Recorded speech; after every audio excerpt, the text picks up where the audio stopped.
ان الحمد للہ رب العالمین والعاقبۃ للمتقین والصلاۃ والسلام علی رسولہ النبی الکریم اما بعد فاعوذ باللہ من الشیطان الرجیم بسم اللہ الرحمن الرحیم۔ میرے انتہائی لائق صد احترام ذویل احتشام سامعین و ناظرین کرام،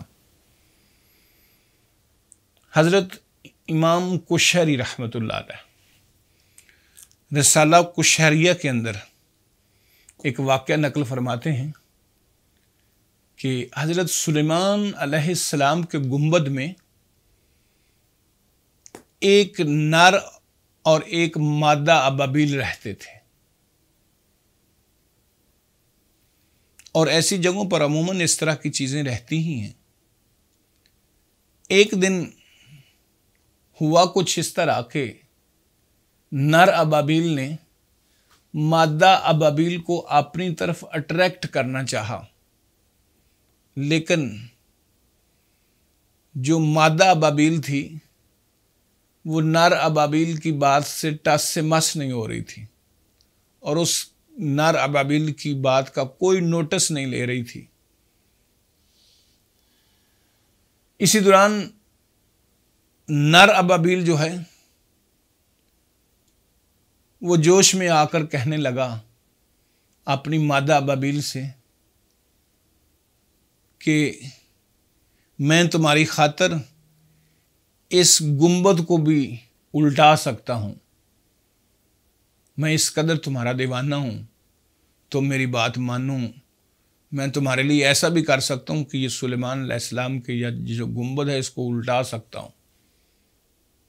چنانچہ چونکہ حضرت سلیمان علیہ السلام جانوروں کی بولیاں بھی سمجھتے تھے، آپ نر ابابیل اور مادہ ابابیل کے درمیان جو مکالمہ ہو رہا تھا اس کو سن رہے تھے، سماعت فرما رہے تھے۔ اور جب نر ابابیل نے یہ کہا نا کہ میں تمہاری خاطر اس گنبد کو الٹا سکتا ہوں، تو حضرت سلیمان علیہ السلام نے اس نر ابابیل کو اپنی بارگاہ میں بلا بھیجا، اور حاضر ہونے پر اس سے سوال کیا کہ یہ تو نے آج کیا کہا کہ میں اس گنبد کو الٹا سکتا ہوں؟ کیا پدی اور کیا پدی کا شوربہ، تیری اوقات ہے ہی کیا جو تو اتنا بڑا گنبد جو ہے وہ الٹانے پر تو لایا؟ بھلا تجھ میں اس قدر مجال اور بساط ہے جو تو اپنی مادہ سے کہہ رہا تھا کہ میں تیری خاطر گنبد کو الٹا سکتا ہوں؟ تو وہ جو نر ابابیل تھا اس نے حضرت سلیمان علیہ السلام کو، حضرت امام کشہری لکھتے ہیں کہ کیا خوبصورت جواب دیا۔ کہنے لگا حضور ماشاءاللہ آپ سمجھدار ہیں کہ کیا کبھی عاشقوں کی باتوں کا بھی مواخذہ کیا جاتا ہے؟ عاشق تو اس طرح کی باتیں کرتے ہی رہتے ہیں، لیکن عاشقوں کی باتوں کا کوئی مواخذہ اور محاکمہ نہیں ہوتا۔ جانے دیجئے، بس میں نے فرط جذبات میں آ کر ایسا کہہ دیا۔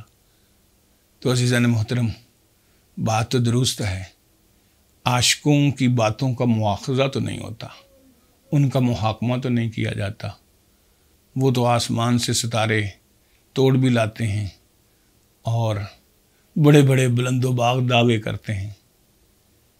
اللہ تعالی ہمیں حقیقتوں کو سمجھنے کی توفیق عطا فرمائے۔ والسلام علیکم الی یوم القیامہ بجاہ النبی خیر لنا۔